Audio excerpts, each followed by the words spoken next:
Samahan niyo po kami yung bumiyahe pa Manila. Ngayon pala nandito kami sa Nueva Ecija, sa lalawigan ng Cabiao.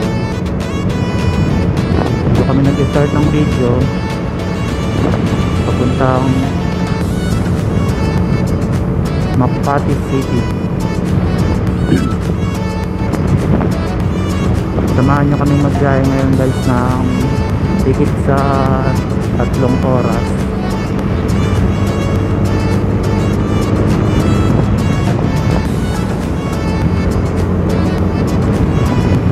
Sobrang maganda kasi bumiyahe ngayon guys. Malamig na, wala pang traffic. Mata-traffic lang tayo mamaya doon sa bandang Bulacan. Saka lagi naman yung traffic din sa Bulacan talaga. Wala namang pagbabago dun kasi ginagawa yung kalsada nila dun.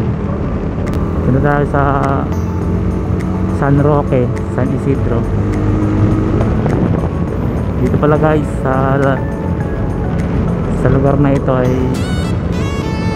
dito pala yung pinagmamalaki nilang masasarap na lugawan. Mura na, masarap pa. Dati dito kami kumakain dati ng lugaw pagka kunyari ng taglamig. Pagka kami magpipinsan nakikita namin maglugaw dyan. Yan po yung lugawan isa. Meron pa dito marami pa pong lugawan dyan. Masarap po yung lugaw dyan. Unlimited na siya, malasa. Hindi ko lang alam mo kung magtaas.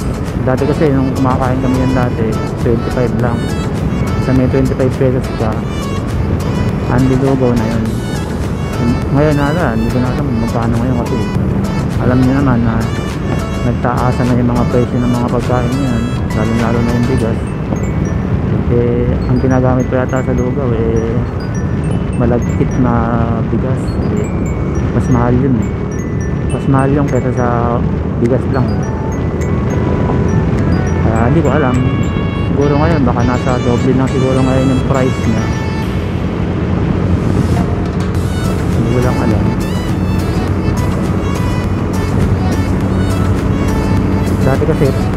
Dati kasi kunyari may 25 pesos lang kami. Kaya lang marami kami na magpipinsang kami. Isang sidecar tapos mga single na motor. Pagka nagkayayaan kami nun, lugaw, sige lugaw 25 pesos lang, ang mura pa nun. Nagsasawa ka na sa lugaw kasi may 25 pesos ka lahat. Pero ngayon mga 100 siguro ngayon, nagsasawa ka na. Dati kasi may 50 pesos ka lang, meron ka na ng isang lugaw, may tinapay ka na, marami ka nang makakain.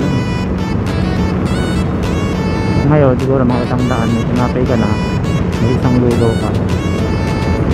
Unlimited lugaw, at lalong lalo ng unlimited yung tubig.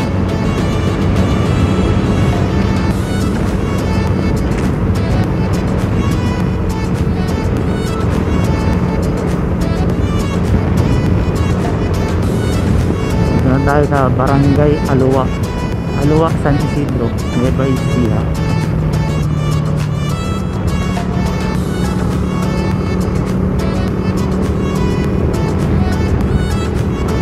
Yan, dire-diretso lang kayo dito guys, papunta to ng San Isidro, Nueva Ecija. Kaya lang sa San Isidro, sa may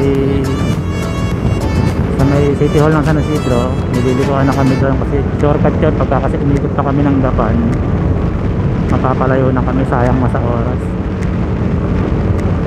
Ang hinahabol kasi namin dito, maaga kami makarating ng Manila kasi may pasok pa kami mamayang umaga. Actually umaga na nga pala, pero mamaya mga alas 8 may pasok pa kami.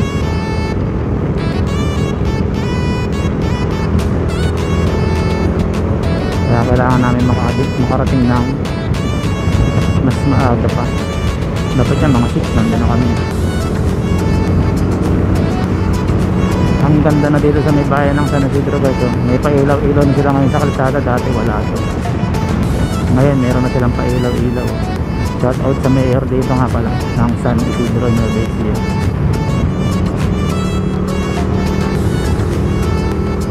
Ganda oh. Ito yung city hall ng San Isidro. Ayan guys oh. Kaya na hindi nyo makikita kasi hindi naliko yung camera natin, naka-fix sa body cam. Kakaliwa na kami dito guys, papuntang dadaanan dito natin ay Barangay Tabon.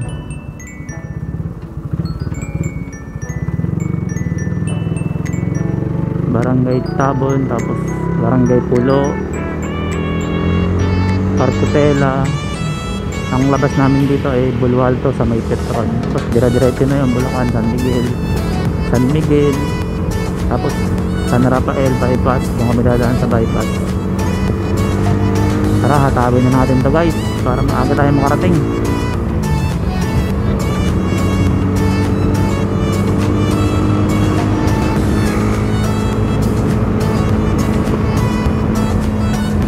Oh, walang ilaw. Ingat kayo sa mga ganito guys.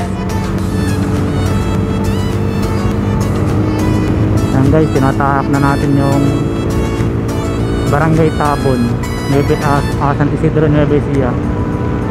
Kung kayo ay taga San Antonio, pwede kayong dumaan dito kung galing kayo ng Manila o luluwas kayo ng Manila. Pwede kayong dumaan dito guys. Dire-diretso lang to, labas nyo Bulwalto.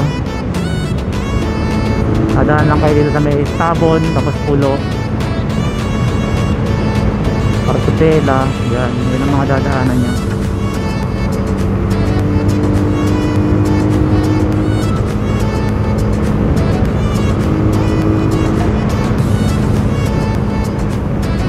Kaya lang guys, mag-iingat lang kayo dito. Medyo kung hindi nyo pa kabisado yung lugar na ito, medyo yung kalsada dito, maraming mga lubak-lubak. Ingat lang kayo dito, baka mabengkong yung mga rim kung kayo ay naka rim set. Pero kung nakamags naman kayo, mabibengkong pa rin kung hindi quality yung mags nyo.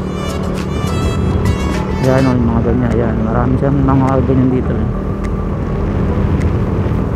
Pero okay na yung kalsada na to kumpara dati. Kasi kung dati, para talaga tong hindi ka talaga makapatakbo dito ng mabilis dati. Wasak-wasak talaga yung kalsada na yan. Kasi nga ngayon, magaling yung mayor dito ngayon sa San Isidro. Pinaayos na to. Yan o, yung mga ganong kaldag Pwede na rin, nakakapagpatakbo ka na dito ng 60 kumpara dati 30.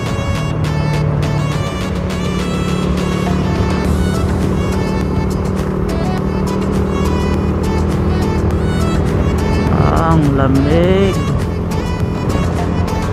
magbiyahe nga lang pag madaling araw guys. Tapos yung suot ko ganito pa na jersey, ang nipis. Actually yung suot ko ngayon na jersey pang tag-init ito hindi naman ito tag-lamig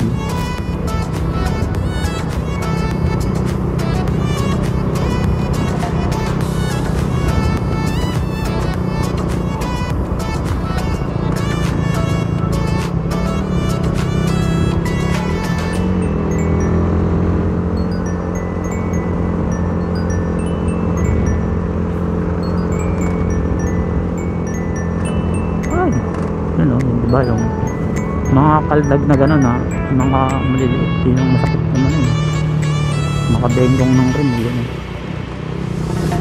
kaya guys yung hindi nyo pa kakabisado dito, first time nyo lang dumaan dito, ingat na lang kayo pagdating dito sa may parkot sa may Tabon na ito, magdahandaan ka. Kaya nga pala yung bagong gawang bypass road ng Cabiao to Gapan. Yan pala yung guys napaka nice. Next time pasyalan natin yan dulo-dulo. Dito tayo magsimula sa Cabiao hanggang dulo niyan. Punaraan natin sa may Gapan. Papakita ko sa inyo yan, gandang mga tanawin dyan.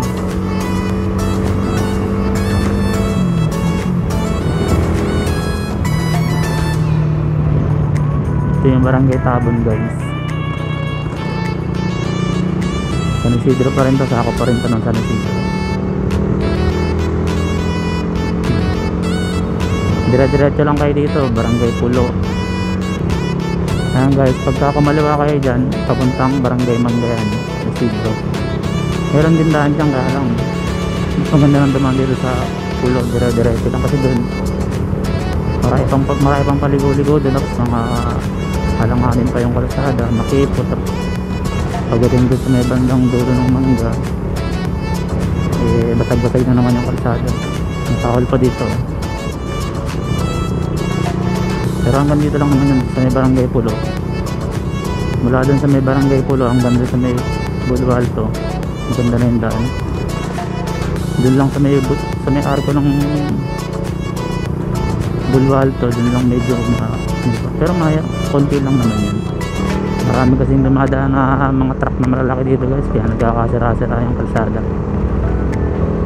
Nagagawa lang na itong kalsada na ito eh. Ganito na naman siya. Yan o. Barangay Pulo na to guys. Maganda na yung daan dito guys, hanggang Bulwalto na to. Yung barangay hall ng Pulo. Yan, simula dito guys, maganda na yung kalsada na to. Pwede na kayo makapagpatakbo dito ng maganda, mga 70, 100. Nakakataw tayo guys ha, para maaga tayo. Sama lang kayo sa aming biyahe pag uwi ng Manila sa Makati. Samahan nyo lang kami guys ha, hindi lang tayo. Ride safe pala sa amin.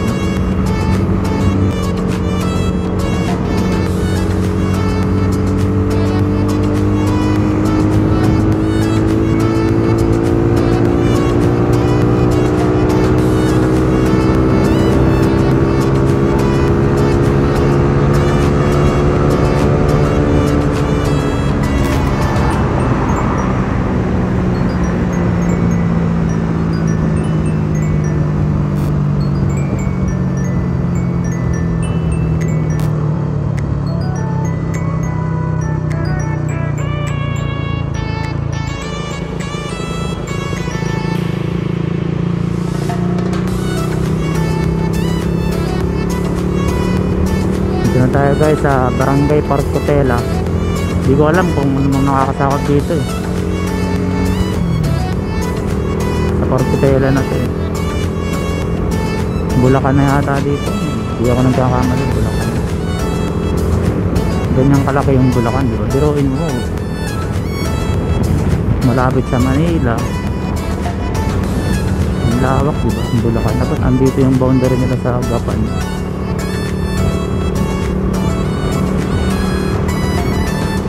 Ang laki ng Bulacan. Dito na tayo guys sa Bulwalto. Kakanan na tayo dito pa punta ng San Miguel, Bulacan. Pag kumaliwa naman kayo, pupunta ng Gapanyan, Cabanatuan, Talavera, yan. Dito tayo sa kanan guys. Dito kayo lalabas pag galing Beben.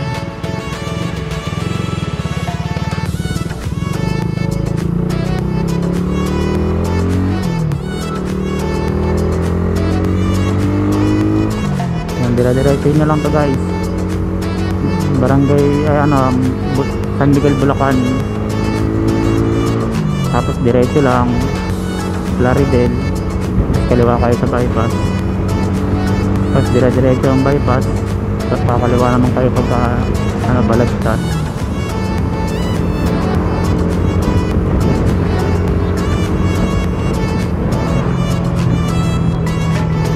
Nga lang guys, pag madaling araw makakasabay natin sa biyahe mga truck na malalaki.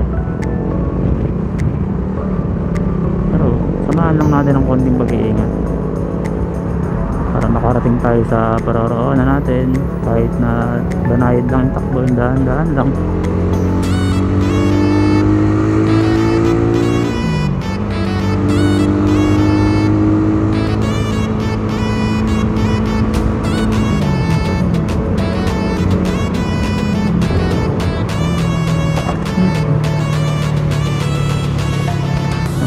Lubak na gano'n ang iniiwasan natin guys dito eh.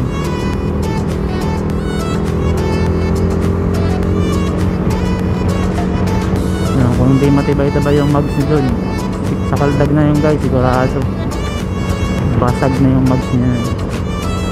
Ang malaking problema din yun, lalo sa mga kagaya natin na naglo-long ride, ito magkaka-aberya ng platang parang ganun sa ganitong oras, alanganin, di ba? Hindi natin sure kung may bilhin na vulcanizing ng ganitong oras. Kaya yun ang iniiwasan natin guys dito sa mga ganitong kalsada sa Bulacan. Maraming sirang kalsada rito kasi kita nyo naman yung dumadaan, di ba? Ang lalaking truck niyan, kahit sinong matibay susuko sa ganyan, ang lalaki niyan. Ayun, basag-basag sila, di ba? Gawain ng mga truck na malalaki na yan.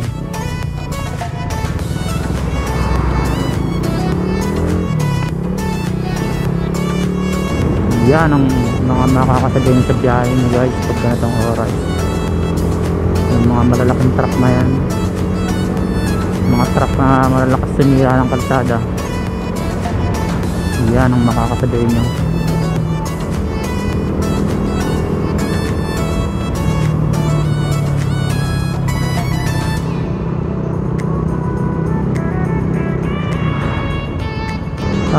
Sakit sa mata ng mga ilaw ng mga truck na ito, no? Sinisiyaw pa talaga tayo. Imbis na mag-blow na sila ng ilaw, hinahay pa nila. So ano ba yun guys, kailangan na natin mag-teleport sa bypass road.